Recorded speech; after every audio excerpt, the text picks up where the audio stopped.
All right, hello and welcome everyone to AllReasonNoLogic's King of the Hill. You're joining us now with 43 peasants against 7 kings on Throne, slightly modified version of the map, where we have all of this nice lava in the middle, thanks to Chronographer for putting that there. We do appreciate the community tweaks that have made this event much more possible. In the middle, we do have some AllReasonNoLogic veterans. I do like to see Ollie on the very top of the hill, as well as Jfrost, Wanira, Espera, I Kill You for Fun, all players we see very often, even outside of King of the Hill. But they are up against some pretty stiff competition. Our own tank Tom is in the bottom right-hand corner with Cookie Destroyer, Pormont, and several other players. Will see whether their eco corner can take off the way that they like it too. Now, some of the big things that are different on this map, you'll notice that the sea is now in fact a dry sea. We've done this because we noticed that a lot of the players that went into Eco C ended up just sort of not overly contributing, whereas this way they'll be building on land, so their units will be capable of jumping in. What are the win conditions for this one? The win conditions are pretty simple. The kings either have to destroy all the peasants, which is a pretty hard task when there are 43 of them, or the peasants have to destroy the 7 kings. Now, how could this possibly be fair, you may be asking? Well, the kings have a plus 60% bonus, which means they will scale much harder.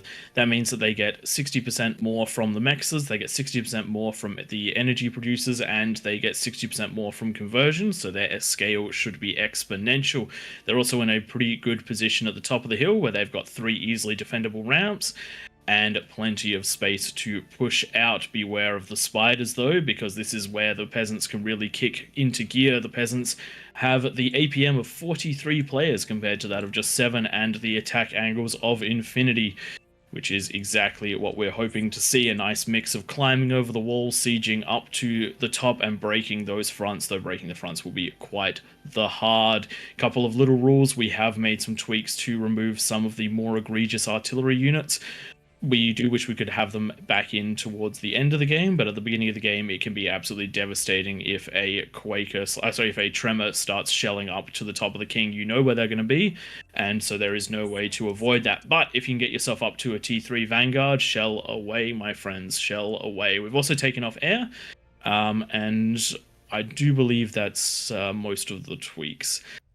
Joining me today is Twig, and I do believe Tank Tom might be in the cast as well, though he will be playing, so we'll see exactly how that one goes. Now, for those of you that are going to cry wolf and say, oh, that's not fair, Tank Tom can hear, we're also live streaming this one, and we know for a fact many other people can as well, so it doesn't make much of a difference. Twig, who do you think is going to win, and what do you think that the Kings need to do to stay competitive by that 10-minute mark? Because we know that this is a time game. Eventually one team will outscale the other, and with the space available to the peasants, it may well be them. I am purely going to go peasants because there is one king that I'm not familiar with, and they are up against the strongest wing of all the peasants. So we'll see what happens there down that bottom right-hand corner. Although they are a reasonable OS in the high 20s there. Maybe I've seen that number before. Experience is most certainly king. Yeah. It does help if you know what to do in each of these corners. One thing that was put into comments, actually no, it was Tom that messaged me this week saying, did you realize that spiders cannot pass T1 walls, and then T3 spiders like the Kagi, etc. can't pass the T2 walls? So adding them to defenses around these edges here might really be like a tactic that hasn't been seen. I'd like to try that out myself, especially towards those late games. One of the lobes, it was 4,500 metal to have a T1 and a T2 wall layer around those top edges. Well, what about just the T1 wall? Because T1 walls don't cost a lot, do they? About 800 metal, 500. Really? Is it? Gotta check that out. T1 wall, 8 metal each. Yeah, I suppose. When you consider how much you put in for defenses, what you normally spend metal-wise, it's not that bad. Yeah. I mean, having said that, we've got 3 of the kings that are almost overflowing metal. One with 4,000 metal in the bank. So, and an Aphis coming down, which is going to be very nice for the Kings. We do see a lot of fusions. We don't tend to see a lot of Aphis, so I'm excited to see how that one goes down. But They are also going up against an APHIS out of the Peasants, and that APHIS is being powered by an advanced Geo already. So this is going to be quite the race between both of the eco players. Oh wow, we've actually got a couple of very strong eco corners. Look, second APHIS coming up for the Peasants already. Where is that one? Bottom right, bottom left. Yeah, you're right. Very nice to see. Kings will have the work cut out for them, but they do have that 60% bonus. It is 10% more than we usually give. We usually see, I think Cookie's often up on the top of the hill when we give the 50. He does make that much difference, unfortunately. Yeah, he does make the balance swing a bit. Yeah, we do have the likes of Winera up here that's been really strong historically on Throne. Specifically on Throne Winera in this position. Winera, not just that, in the position Winera's in, which is one of the gateway positions, Winera has never fallen on his side of the map. It's always been a fall take out that of one as you will. He's also been very successful at pushing out. Yeah, it always seems to be this bottom edge that's last to be cleared out. The top left usually dies first, top right after that. We'll see if that's going to be a repeat. We also tend to find that the higher OS is definitely in the bottom half of the map. I'm not sure why they pick it, but they do. Just preferences, I guess. The aesthetics. Maybe there's a nice nice view sitting in the deck chairs amongst these pine trees. I mean, for me, it makes sense because you're attacking forward, not attacking backwards. Yeah. I've always been one to off the screen in the bottom. I always I'm stubborn. I keep my screen facing the way that it spawns in. I never rotate. You guys the same? I would say that is pretty normal for just about everyone that plays. Yeah, I know some people I tend to like maps that run side to side, more so than maps that run top to bottom, or bottom to top. All right, let's look with 1 minute to go. Let's have a quick look at the situation as things stand. We have some half-decent defenses out of the Kings. Nothing too crazy yet. Scaling is not happening the hardest at the moment. There's being a bit of a metal spend problem for the scaling King. Defenses on the ramps looking okay, but nothing crazy strong. We've seen some very, very strong defenses in the past, but there are some scary positions around the outside. We do have several of the Kings that have not got that are not fully established with their outer ring defenses. But I don't think we're going to see any Kargis or any spiders coming in. Having a quick zoom out and looking at the units. That's exactly what I was about to say, Prey, with what you said, the metal spending issue. I'd just be dropping down a T3 lab if I was that eco player in the middle, and just have, even if it's just 1 or 2 Razorbacks at that 10-minute mark, just to spend that metal that's currently overflowing. Maybe they're listening in on the stream. That's happening now. The Kings are not going to be under any threat whatsoever at the 10-minute mark because the grand total of units on the map is less than 50. And here goes the lava in 5 seconds, and then we're going to see these peasants put a little bit of pressure on. I don't see any units out of anyone, but yeah, once again, Winera going to do that early. Maybe this is why this lane always works. He goes forward with these Jaguars quite often, and there's not that much T2 at this stage of the game for the Peasants. Jaguar strong unit, and the Peasants have not got those defenses as much as they need them. So there is a gap that the Jaguars can find, and we'll see whether or not they're able to take it. And if they get into the base, it's going to be some pretty big damage. But for the moment, they're just forming a bit of a defensive grid. They're stopping the Peasants from making it up onto the tier 2, which will allow Winera to move on out and take that T2 position. The mid-tier position, and finally, and hopefully we'll see some expansion of the Kings. If you control this middle ring, you control the game. Well, Commander's getting hit there by these couple Starlights. Only takes a couple Starlights to push through a T1 army, especially if those Jaguars get kept in front. We do have some Grunts, though, pushing down. They can take out these quite quickly, but luckily Winera spots that and brings those Jaguars forward. He's going for a run-by now. He's seen that there's no Commanders in this area, and we're going to be seeing the first Peasant base fall, and that's a T2 lab, so that's a big loss. It's a very far forward T2 lab as well. I'd almost rather see the middle being given back to a a further bat peasant, and yeah, here we go. There's Jaguars sending out, and these corners that have been only ecoing off of scale of conversion and wind, there's nothing there to stop apart from these few blitzers, which will go down quite quickly, I think, maybe. Oh no, and because they felt like they were safe, they've built their wind in highly, highly risky formations. It'll only take a couple of these to fall in order to do massive, massive damage. These oh, that could be a good D-gun. Nope. That. Oh, just missed. I'll take one. Oh, I mean, if no. one of those Jaguars gets so broken close. apart, that could easily go and take out that massive. Oh, we have a Razorback. Aeon has Razorbacks coming out. Check that out. It's going to be a fusion going down. And this is going to be a rough position for the top side. Their defensive line is broken. The units are moving in, and now the players are going to have to get into that T1.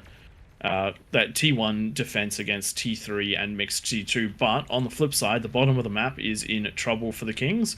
We do have two Vanguards that are shelling up into Otsamu. And Otsamu has nothing that's going to be able to deal with this in time. Most of the build power is down. That shield's not going to get up in any meaningful amount of time, especially since the Vanguards are doing a great job of target firing through the map. They're just spreading their fire. They don't have any view up there, but you do know that everything is going to be around this area, and every single shot is moving to a different location, just searching for that conversion, searching for that build power. One shot's all it takes to take out build power and conversion, and that's what you need to do when you've got these units. You do not have to see them, you just need to be able to deal with them. This is going to be an entire wing of the Kings taken out in the first couple of minutes, and that's going to make this into a very, very difficult race for the Kings. They're going to have to deal a ludicrous amount of damage around the top, so then they can basically form a wall halfway down and try to battle it out with these Kings that are doing a very good job. Oh, sorry, with these Peasants doing a very good job of scaling. I really actually think that T2 is the way to go for the Peasants right now to push their advantage that they've got down there, because they're on the clock. We currently have 4 Razorbacks working their way around the left-hand side of the map there. They're doing a lot of work, supported by all Wineris and the Asperas spam. Aeon Spy doing really well. I think that 60% bonus has meant that you can get up T3 off of the 2 fusions. They don't even need an AFS to keep them coming out quite quickly.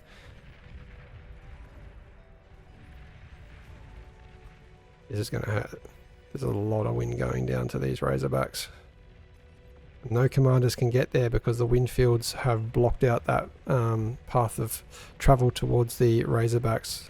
We do have some gauntlets, that are being built at the base of Aeon Spy's base that are shelling up into his base. Those need to go. They are not allowed.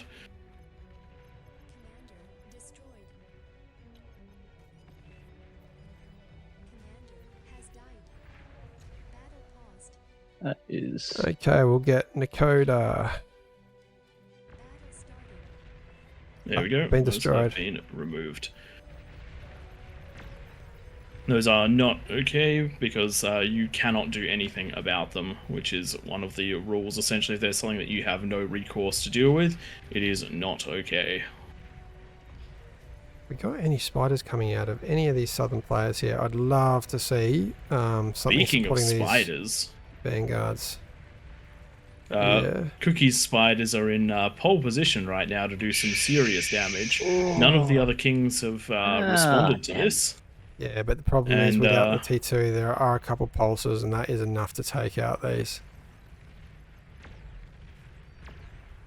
Oh man, if that fusion goes down, I'm assuming there's no vision of that. But it's not hard to guess where everything is. Oh, hang on a second.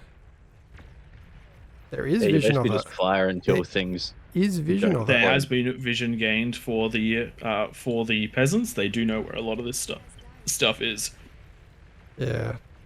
It's such a pity that there's no termites or recluse being used to help out these Vanguards. If every other player committed to this down this corner here, I don't see what the Kings could do to stop that, but easily defeated by these Razorbacks. When you're even bringing his commander down here, even though it's the opposite side of his lane, just knowing that this is now the biggest risk to losing the game.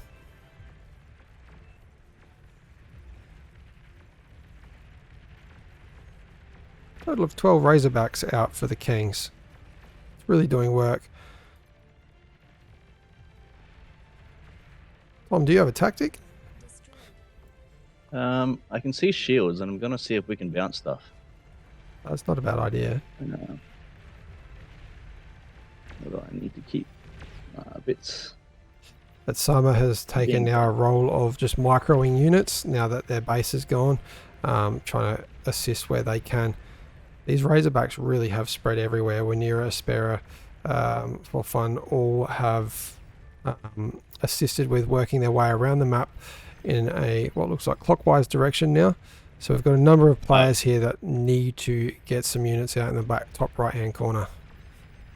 I just saw something that I did not know, and that is potentially absolutely amazing to know. It appears Junos destroy landmines. Yeah, I knew that. Knew that. I did not know that. That is ludicrously awesome. And something that I really wish that I'd known a very long time ago. I just am surprised. Like every week we see so many spiders, and there's just none. No one's got spiders. They work better than just about anything against the Kings.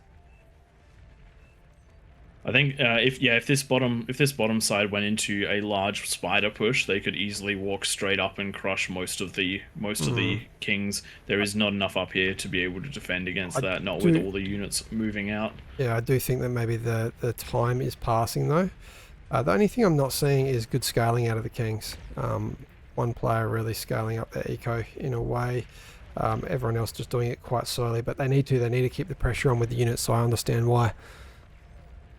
Yeah, the amount of pressure the Kings have put on this game is absolutely outstanding. I don't think we've ever seen a Kings group get this offensive since we moved to the 7-king layout. This is showing off just how much you can do if you're supporting the T2 units with the T1 units.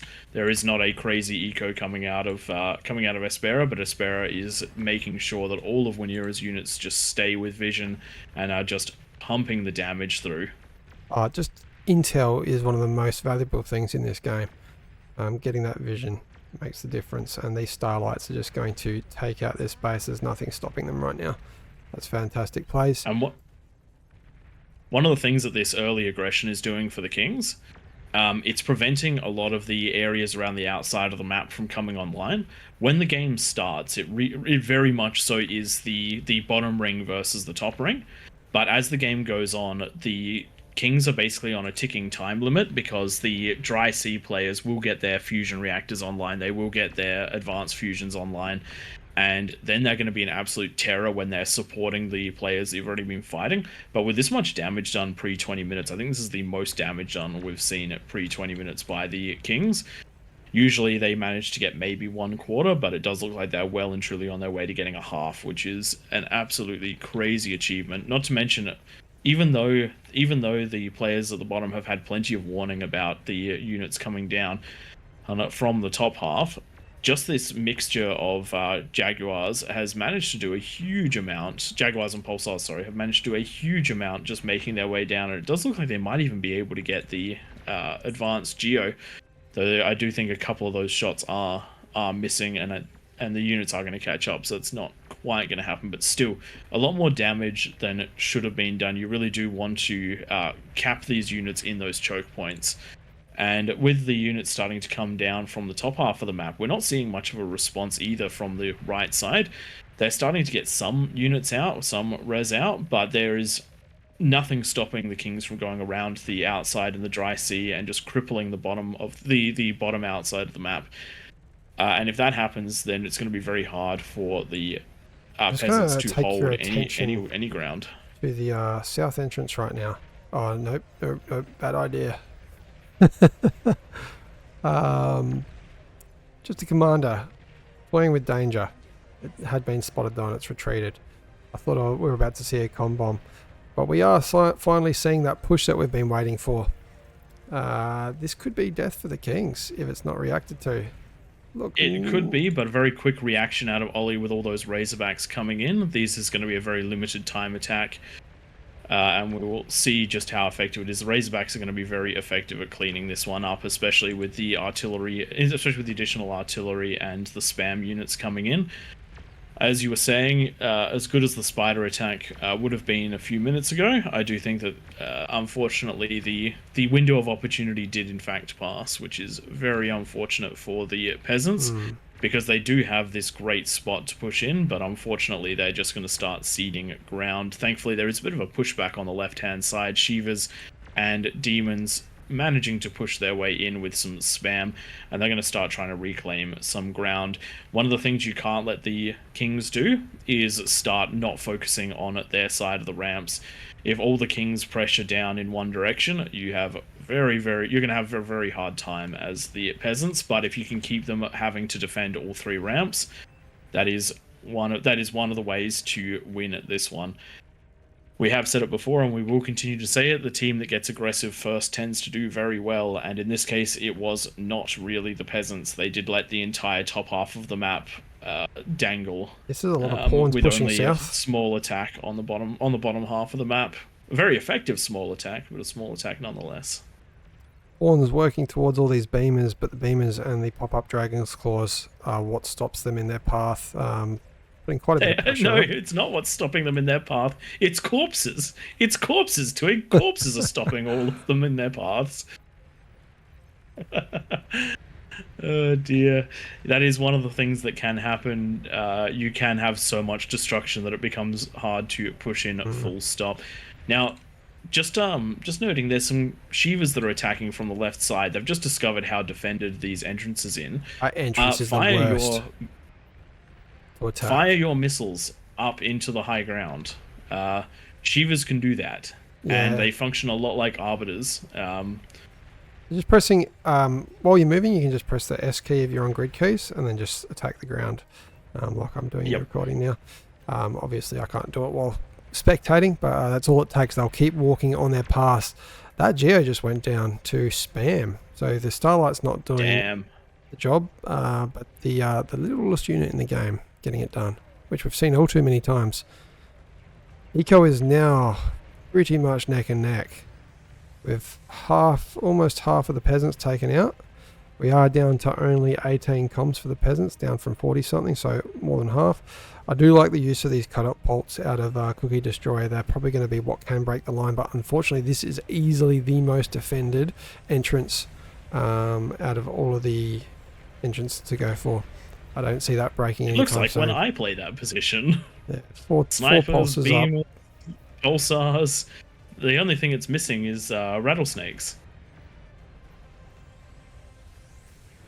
Things really, overflowing on metal and not having a problem getting plenty of units out right now. Build power is the main thing that they need just to keep the T3 building up in numbers. Razorbacks are really doing well. Keeping all this spam down. 26 on the field right now, and spam is not getting past them, but what is slowly working away at these ones on the right hand side is this Cerberus. So the Razorbacks not pushing past that line. They have vision of where that range is and working around that slowly. You've got to remember, peasants and kings, you can get up in a few of these locations where these short cliffs are. With the map modifications, it doesn't mean that you're restricted just to those ramps. That isn't the case though in the very middle. That middle still remains the same. We do have a small recluse push over the side here. Can we see any of the eco? Well, they've learnt the lesson with those T2 walls. Those have to be shot through before they can really do anything, and that'll allow for the players to get a response in. It doesn't look like that spider attack is going to work out. This is the first time that we've actually had that knowledge about the T2 walls, and so while some shots are passing over, it definitely is a completely different actually working on the ridge. So if they sat on the ridge, they were able to shoot over. You can see that one fusion reactor went down to 50%, but unfortunately once they ducked down into the valley between the walls and the hills, they weren't able to shoot. An interesting change in the King's meta. Those T2 walls, I think, are going to start becoming an essential feature for most players, and I do like that. It does make them a little bit safer, but it can also lead to complacency. I do believe it was last week, Tank Tom, that someone was using a decoy comm. to just fire D-guns up at you from the low ground. So when you're pressed right up against those cliffs, you're pretty damn safe, and you would easily be able to punch a hole in some of these walls that are closer to the edge, so your positioning will matter quite a lot. The peasants have tried for a bit of a push up towards up around the left-hand side, but they haven't quite gotten far enough. I'm just going to quickly grab them and have a look at their view. They are not aware of Wenura's second base, and that's something that they definitely need to be getting onto. In fact, I think all the kings have now pushed out onto that second, almost all the kings have pushed out onto that second level with a second base. This is the sort of thing that we've only seen once in a blue moon out of the kings. Getting that extra space is a really big problem for the peasants, because one of the advantages the peasants have. Right, there's 250 pawns just sitting down the right-hand side of the map that are being microed around by 2 Razorbacks and killing all of them. That is what you don't want to do. APM, people. Oh, wow. Someone's getting a cup of tea, I think. Oh, dear. Oh, dear. That one mistake might actually lead to a massive downfall of this entire corner. Wow, the reaction only about 3 years late. Those units finally running in. I think the fusion's going down. Yikes. That hurts. This is the sort of thing that you can't let happen, because these corners, they're just starting to get their APHIS income online. They're just starting to get those T3 units up. They're just starting to support the players in behind. So the metal is actually going to start bearing fruit. It was Cookie Destroyer. This was it? It was Cookie. He's obviously up in the middle of the map, so doesn't get to watch everyone, so he can be forgiven. Yeah. That just made my day, though. He makes mistakes. That's great, but it does look like the ticks are now getting in and destroying yet another wind field. This is a systematic picking apart of the peasants at the moment. The kings were just allowed to play their own game this time around, and the peasants have had to swing to that tune. The mass eco just isn't there for the peasants like it has been in the past. The buffer zone of one area falling and it not mattering just isn't there anymore. I definitely think that the advantage has shifted towards the kings in this one, but they are still going to have to break these last remaining spots. These last remaining spots are strong. We do see great unit compositions coming out of the peasants. Snipers just absolutely destroying these Razorbacks as they push through. Comms getting some amazing D-guns. I think we're about to see another one. 3 down with 1 shot just there, though the follow-up isn't quite, so it's going to be a comm explode. Oh, survived on 600 HP, so not quite a comm explosion just there. But the snipers have been pushed back. The units are starting to get in, and there is a Titan, but I do believe this is going to be the fallback for Ollie. Ollie not quite managing to break that spot, and the longer that the peasants can hold out, the more that they can utilize their space to try and get back into the game. And hopefully they can find a spot to bust the kings. One thing to bear in mind is that when you bust a peasant, it's okay. There's more where that came from, but when you manage to break a king, usually that means a chain reaction or an absolutely massive change in the landscape of the game. Just taking one king out is a seventh of what is available up there. So hopefully we'll see some smart plays. For example, I do know that the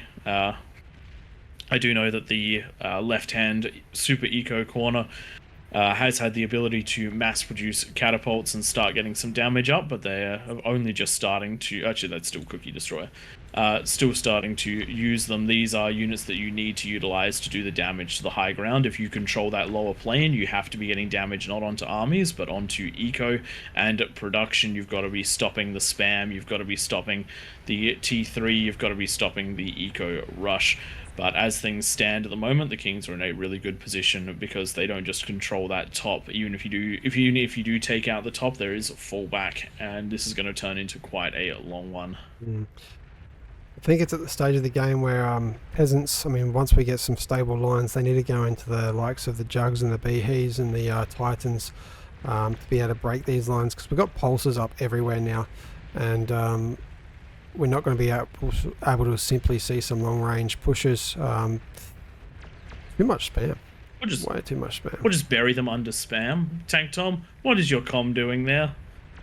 I'm trying to find things, but I can't quite reach. Com is gone. Yeah, I didn't realize there was quite so little above me as well as in front of me. Well, oh dear. Does look like a big Razorback push is now coming down to the left-hand side of the map. There's plenty of Vanguards to shell into them, but the spam is going to be taking out probably more than the Vanguards themselves. The spam line is now properly here. It is going to be backed up by Razorbacks as well, and I do believe this is going to be another player going down for the Peasants. They are just bleeding players at the moment. The defense just not strong enough in this corner, and no one coming to reclaim land. You do have to make a big effort to try and reclaim the land when you're either team. The Kings are doing a great job of claiming territory. The Peasants are not quite doing so. Yeah, unfortunately, when this happens, I mean, I'm not really an advocate of building too much pork. You want to be building static defense, or is that going to be a... Is this Jack? Nice D-gun. Intricate D-gun, that one. I was really hoping... I was really hoping that the D-gun would clip the fusion. That one got close too. It's always a nice thing to happen. Really well controlled by... Oh, wow. Oh no! What the hell? Right as I said it. Right as I said it, a D-gun trying to kill the last bit of the spam and a wild D-gun into those Apis. Oh, gosh. Oh, dear. And I was just about to give Baby Gay a very well done for micro award, but the misstep right there leads to total destruction. That is another segment taken. The Peasants have now officially been pushed off more than half of the map. I think the only real chance for the Peasants now is to... where I was getting up is like roles need to be played, and whenever an area breaks, someone needs to transition into the likes of beamers, pulsars and bulwarks to defend from any future pushes. Only real avenue I think I could see Peasants winning this is the right entrance. Doesn't have any real big defenses. It is where most of the units are coming out for the Kings, but if it can be pushed, there's aren't all the pulses that we see at the other entrance.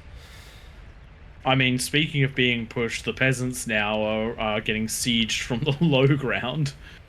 Those Vanguards just putting that high fire on and manual firing into effectively the edge of their range, then creeping up and doing it again. And when these shots hit, we're just seeing massive explosions of units. The Resbots doing their best to keep things up and running, but the Razorbacks are now somewhat in. The Titans are somewhat in, and the Vanguards are just creeping that line of fire forward. We're also having a very interesting Recluse push from the front line. I think these are aiming to try and get the conversion or maybe the Cerberus, but unfortunately Recluse not known for their longevity, only their crawl ability. And that Cerberus is very nearly in range if those Vanguards just keep that push up and running. We do have our first Jug and our first Behemoth out, both from Cookie Destroyer there, the Commie Corner. You've absolutely got to keep these surrounded by spam, because the Com is the most effective destroyer of T3 units, and there is so much metal invested in them, but these can actually punch into a base exactly like you need them to. What I love is the Juggernauts are a walking nuclear explosion. If we see it get right along this edge here and detonate, we might see some of those pulsars falling. A little bit of economy there. That is actually something that you very much so can do. Just walk a jug up to the edge of the cliff and control D it. The explosion will get about a quarter of the way into these wings. If you can do that on all four sides, you will wipe out almost all of what's in a wing. The only player that I think would be safe from that one is Ollie, or maybe this is Aeon. Aeon Spy, whose Aphises are in the dead center, but I still think that the explosion would clip just enough to take out those advanced converters. You'd be shocked at just how much damage those Juggernaut explosions can do.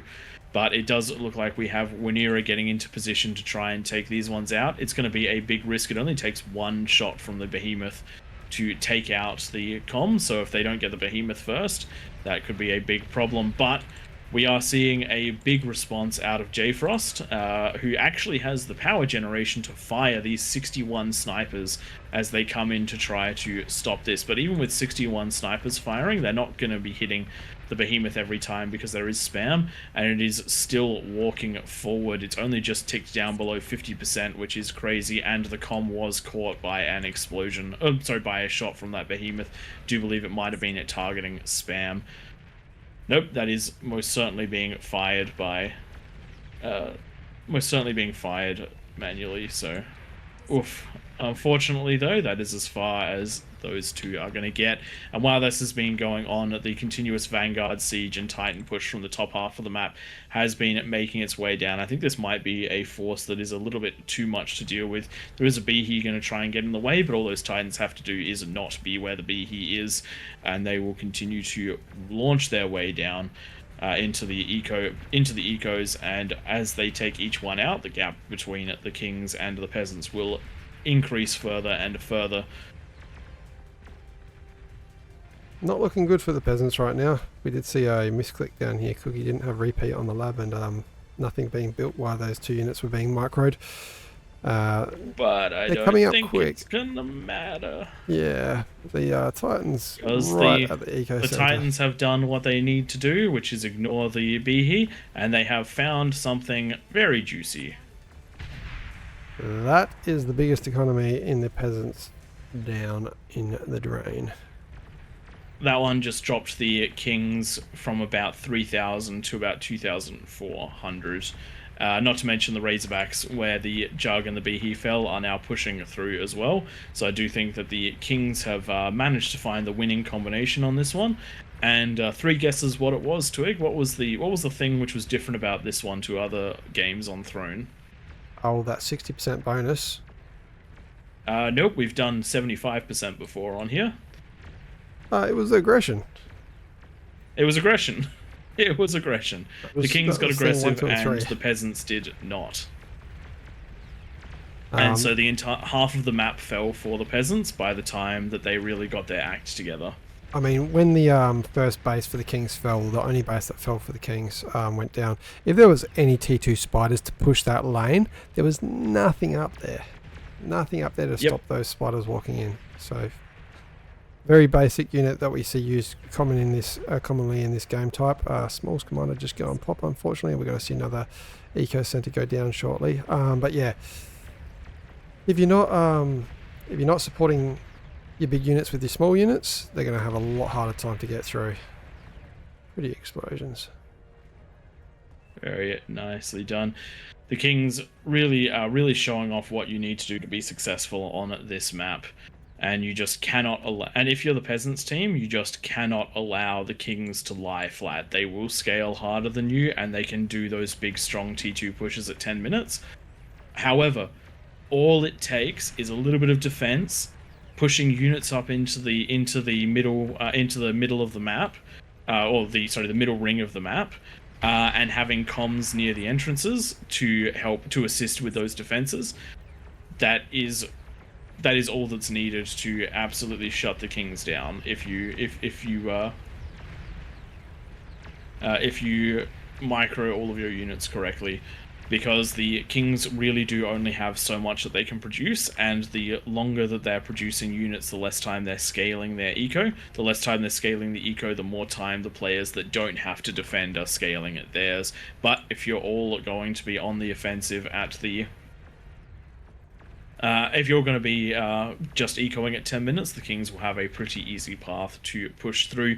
You also can't expect the players that are up in the corners to have too much of an impact in that first 10 minutes because they have started with absolutely nothing, and they're having to build an eco from just conversion.